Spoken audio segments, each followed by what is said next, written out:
नमस्कार आप सभी, मेरा नाम अशोक यादव एडवोकेट और मैं आप सभी के लिए लीगल एडवाइजर वीडियोस अपलोड करता हूं, जो कि आप सब लोग उसको लाइक करते हैं, पसंद करते हैं, शेयर करते हैं और सब्सक्राइब भी करते हैं। और अब तक नहीं किया है तुरंत करिएगा, ताकि दूसरे लोग भी इस जानकारी को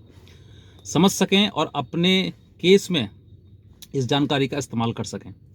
सबसे पहले बताना चाहूँगा कि सेक्शन 498A के जो केसेस हैं, जो झूठे केस हैं, वो बढ़ते जा रहे हैं। और इससे मैं नहीं, लोअर कोर्ट, हाई कोर्ट और सुप्रीम कोर्ट के जजेस जो हैं वो भी परेशान हैं। हर दूसरे तीसरे दिन कोई ना कोई जजमेंट, कोई ना कोई स्टेटमेंट, रूलिंग हर एक केस में, चाहे वो मेंटेनेंस हो, सेक्शन 498 हो, डीबी हो, उसमें पास की जा रही है। क्यों की जा रही है? क्योंकि कहीं ना कहीं इन सब चीज़ों का दुरुपयोग किया जा रहा है। महिला की कोई सी भी बात, लड़ाई झगड़ा, छोटा मोटा किसी प्रकार का हो, वो उसी लड़ाई झगड़े को बढ़ा चढ़ाकर सेक्शन 12 DB यानी कि 12 DB के तहत केस डोमेस्टिक वायलेंस का कर देती है, मेंटेनेंस से कर देती है, उसी दौरान सेक्शन 498 का भी कर देती है। ऐसे कई प्रकार के केसेस जो है वो पत्नी अपना गुस्सा उतारने के लिए या फिर अपनी मनमानी चलाने के लिए जो है वो पति के ऊपर कर दिए जाते हैं। यहाँ पर जब पत्नी जो है अपने पति के, मतलब जो अपना पति है उसका, उसके परिवार वालों को जब नाम देती है सेक्शन 498A में, तो वो ये नहीं सोचती है कि मुझे इस घर में दोबारा जाना है। क्योंकि अगर वो ये सोचती कि मुझे इस घर में दोबारा जाना है, तो मुझे क्यों इन लोगों को केस में फंसाना है, झूठा फंसाना है। और इस बात से लेकर एक दिन नहीं, बाद में उनके और लाइफ में और ज़्यादा शोषण होना शुरू हो जाता है। क्योंकि हर परिवार का जिसका नाम दिया है, सोचकर देखिए कि जिस व्यक्ति का नाम उस महिला ने उस केस में दिया हुआ है, क्या वो केस, वो महिला या वो मतलब उसके परिवार की, पति के परिवार वाली जो महिला है या पुरुष है, किसी का भी है, क्या वो ये कहेंगे कि वाकई अच्छी पत्नी है आपकी, या आपकी पत्नी ने अच्छा किया? बिल्कुल नहीं कहेंगे। और तो और परिवार में उस लड़के की, जो लड़का आपका पति है, उस लड़के को परिवार में और कहा जाएगा कि भाई ये पत्नी सही नहीं है, ये गलत कर रही है। ये ऐसा नहीं होता है। परिवार में साथ में रहने के बाद जो किसी के ऊपर झूठे मुकदमे वगैरह नहीं लगाए जाते हैं। और तो और ये कहते हैं, सीधी सीधी बताऊं आपके लिए, कि मत रखना इसको, ये सही रखने लायक नहीं है, ये आज इसने आज हमारे साथ में ऐसा किया है तो कल भविष्य में कैसा करेगी। तो ऐसे कई प्रकार के पारिवारिक चीज़ें होती हैं। लेकिन आज मैं आपको ये बताऊंगा कि ऐसे परिवार के जो केसेस हैं, मतलब कि जो परिवार की पत्नियां हैं, जो अपने पति और पति के परिवार पर झूठा केस लगाती हैं, तो आप भी उनसे पीछे मत हटिए। अगर आप ये सोचते हैं कि मेरी पत्नी है, तो आप भी ये सोचिए कि उसने जब केस लगाया था तो उसने नहीं सोचा था कि मेरा पति है, तो फिर आप क्यों सोच रहे हैं? और आप सोचेंगे तो समझ लीजिए कि आपका शोषण है लगातार होता रहेगा, आप हमेशा प्रताड़ित होते ही रहेंगे। अब तक ये समझने में आया है कि पत्नी को प्रताड़ित किया जाता है, लेकिन अब जो है वो केसेस इतने झूठे किए जा रहे हैं कि पति को पीड़ित होना पड़ रहा है हर जगह पर। एक पति के पास कोई ऐसा कानूनी अधिकार नहीं है, सिर्फ और सिर्फ सेक्शन 498 के तहत, सिर्फ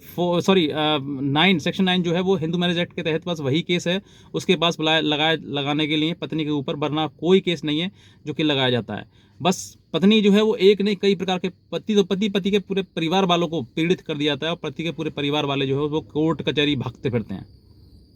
तो आज मैं आपको बताऊंगा कि अगर आपकी पत्नी ऐसी है, जो झूठी है, मक्कार है, और आपके ऊपर, आपके परिवार के ऊपर कई प्रकार के उसने झूठे केस लगा दिए हैं, तो आपको भी पीछे नहीं हटना है। ये वाला क्रॉस केस आपको जरूर करना है, ताकि उस पत्नी को भी पता लग सके कि एक पति या पति के परिवार पर जब केस होता है तो उसकी पीड़ा कितनी होती है, कितना उसको मानसिक प्रताड़ना झेलनी पड़ती है, कितना टॉर्चर उसका होता है। उसके कोर्ट कचहरी थाने में उस पति और पति के परिवार वालों को कितना भागना दौड़ना पड़ता है, कितना सोचना पड़ता है, कितना ये समझना पड़ता है कि अब पता ना भविष्य में क्या होगा। तो उसी ऐसे कहते ना, जैसा इंसान ने उसने किया है उसके साथ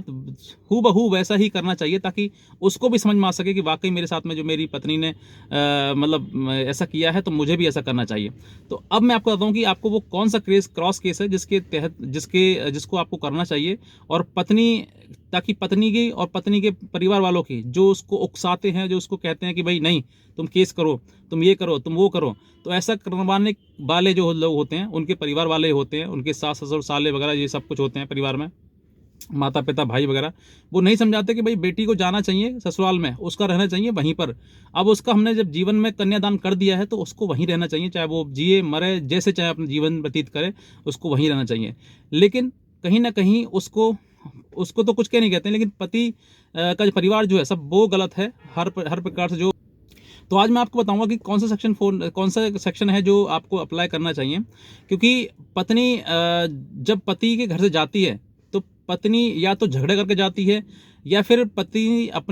जो है अपने भाई को, अपने पिता को, अपनी माँ को, किसी को बुलाती है अपने परिवार से और फिर उसके साथ जाती है। क्योंकि इन सब चीज़ों के दौरान जो है वो आपसे आपकी ज्वेलरी तो ले ही जाएगी, ज्वेलरी के साथ साथ में कोई और घर का सामान वगैरह है वो भी ले जाती है, कपड़े वगैरह, लत्ता वगैरह जो भी घर में चीज़ें हैं उसको भी ले जाती है, पैसा रुपया है उसको भी ले जा सकती है। तो किसी प्रकार से अगर ये चीज़ ले जाती है और उसके बाप, उसके पिताजी जो है, पिता, माता, भाई या फिर कोई बहन है या कोई भी लोग हैं जो को आगे आते हैं, उसको बुलाने आते हैं और उसको बुलाकर ले जाते हैं, तो उनके ऊपर आप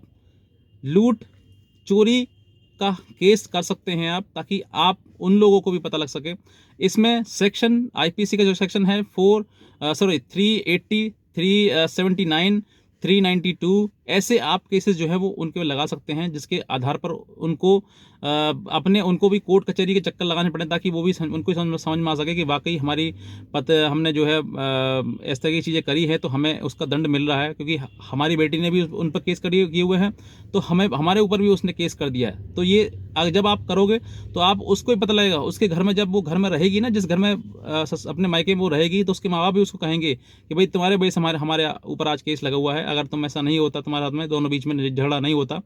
तो हो सकता है कि हम इन सब चीज़ों से, केस से दूर रहते। तो आज ये आपको करना है। अगर आप पत्नी की या सास ससुर या जो भी आपको लगता है, क्योंकि बहुत सारे मेरे पास क्वेरी भी आती हैं कि सर हमारी सास सही नहीं है, हमारे साला सही नहीं है, हमारे ससुर सही नहीं है, इस तरह की चीज़ें आती हैं और वो ही बिगाड़ रहे हैं उसको, वही घर पे वो नहीं भेज पा रहे हैं, वो नहीं भेजने आने दे रहे हैं उसको। तो ऐसे अगर आपको सास ससुर या साले वगैरह आपके पास आपके हैं, तो आप बेझिझक इस तरह की चीज़ें जो ये वाला क्रॉस केस आपको करना जरूरी है, ताकि उन लोगों की भी अकल ठिकाने आ सके। क्योंकि जो ये कहते हैं अरे हम क्योंकि पति के ऊपर बहुत सारी धमकियां आती हैं कि हम तुम पर केस कर देंगे, हम तुम्हारे ऊपर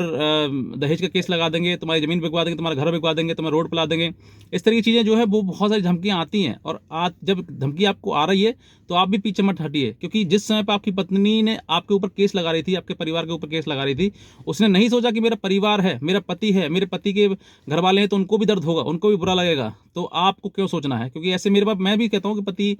जब इस तरह की चीज़ें पीड़ित होता है तो उनको भी जवाब देना चाहिए। क्योंकि गलत सहते सहते कभी कभी कहते हो ना कि ज़्यादा गलत सहना भी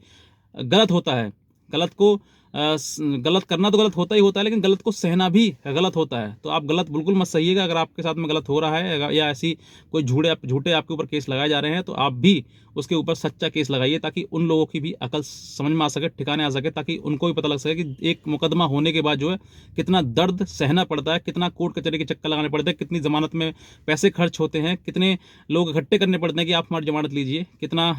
मान सम्मान जाता है समाज में, कि कितने हमें दिक्कत आती है, वो सब उनको झेलने चाहिए, ताकि उनको भी पता लग सके कि झूठा केस करना चाहिए या फिर नहीं करना चाहिए। तो आज अगर आपको ये वीडियो अच्छा लगा तो तुरंत सब्सक्राइब करिएगा, दूसरे लोगों तक भी जानकारी जरूर शेयर करिएगा। आज का वीडियो देखने आप सभी बहुत धन्यवाद।